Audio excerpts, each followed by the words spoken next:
भारतीय ज्ञान परंपरा में शास्त्रार्थ केवल वाद विवाद नहीं था, बल्कि सत्य की खोज का एक पवित्र माध्यम था।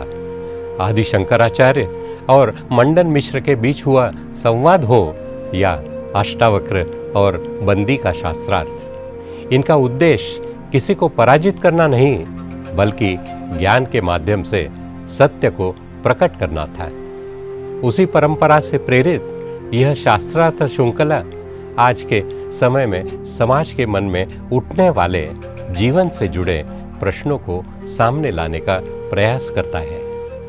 यह संवाद दो प्रतीकात्मक ऋषियों, ऋषि साक्षीपूर्ण और ऋषि मन चंचल के बीच होता है। ऋषि साक्षीपूर्ण जागरूकता और साक्षी भाव का प्रतिनिधित्व करते हैं, जबकि ऋषि मन चंचल मानव मन की जिज्ञासाओं और उलझनों को व्यक्त करते हैं।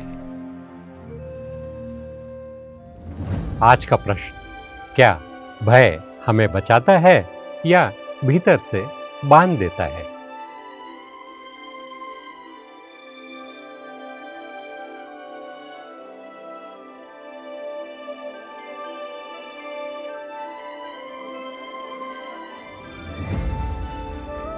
साक्षीपूर्ण। मैं एक विरोधाभास देख रहा हूँ। संसार पहले से अधिक सुरक्षित है, कानून है, तकनीक है, साधन है, फिर भी लोग डरे हुए हैं। भविष्य का भय, असफलता का भय, अकेले रह जाने का भय। क्या भय आवश्यक है या यही हमारी सबसे बड़ी समस्या बन गया है? मन चंचल, भय को समझने से पहले उसके दो रूप पहचानो। एक है सावधानी और दूसरा है भय। सावधानी जागरूकता से जन्म लेती है, भय अज्ञान से। सावधानी तुम्हें बचाती है, भय तुम्हें बांधता है। पर यदि भय न हो तो मनुष्य अनुशासन कैसे रखेगा? क्या भय ही हमें गलत करने से रोकता नहीं?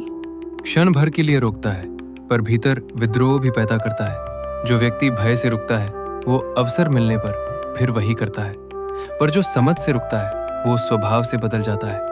भय नियंत्रण देता है, जागरूकता परिवर्तन देती है। तो फिर ये बताओ, आज लोग इतने असुरक्षित क्यों हैं? उनके पास पहले से अधिक है, फिर भी भीतर खालीपन और डर है। क्योंकि उनकी पहचान उन चीजों पर टिकी है जो कभी भी छिन सकती हैं। धन, पद, प्रतिष्ठा, ये स्थायी नहीं है। जो स्वयं को इनसे जोड़ता है वो हर क्षण खोने के भय में जीता है, और जो स्वयं को जान लेता है वो परिवर्तन से नहीं डरता। तो असुरक्षा बाहर नहीं, भीतर है। हाँ, बाहर केवल परिस्थितियां बदलती हैं, भीतर जो अस्थिर है वो हर परिवर्तन को खतरा मानता है। भीतर स्थिरता हो तो तूफान भी अनुभव बन जाता है। क्या हम वास्तव में खतरे में हैं या अपने ही विचारों से भयभीत है? मैंने देखा है, लोग भविष्य के डर से वर्तमान खो देते हैं और कुछ लोग दूसरों को डराकर उन्हें नियंत्रित करते हैं। समाज में भी भय का उपयोग होता है। जहां भय होता है वहां स्वतंत्रता नहीं होती, और जहां स्वतंत्रता नहीं वहां सृजन नहीं। भय से चलने वाला समाज सिर्फ आज बचाता है, कल नहीं बनाता। विश्वास पुल बनाता है, भय दीवारें। तो क्या भय का कोई उपयोग नहीं है, यदि तू उसे सही स्थान दे। अग्नि से भय तुझे जलने से बचाता है, पर यदि तू हर दिशा में अग्नि देखने लगे तो वो भय नहीं, भ्रम है। भय को संकेत बनाओ, स्वामी नहीं। एक जंगल में अफवाह फैली, कोई अदृश्य राक्षस आ गया है। पशु भागने लगे, एक दूसरे पर संदेह करने लगे। कोई किसी के पास नहीं जाता, भय ने उन्हें अलग कर दिया।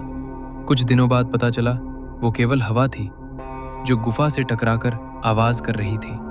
एक वृद्ध हाथी बोला, राक्षस में हमें नहीं तोड़ा, हमारे भय ने हमें तोड़ दिया। तो समाधान क्या है? भय से मुक्त कैसे हों? मुक्ति भागने से नहीं, समझने से आती है। 3 मार्ग है। पहला, ज्ञान, सत्य को जानो। अधूरी जानकारी भय को जन्म देती है।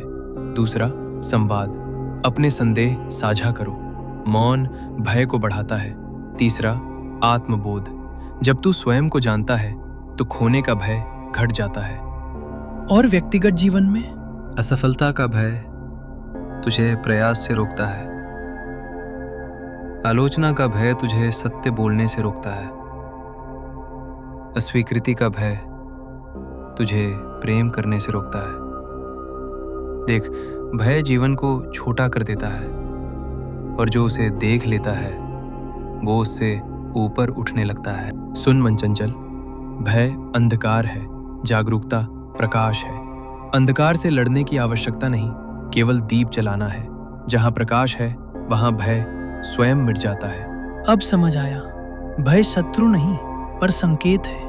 उसे समझना है, उससे चलना नहीं।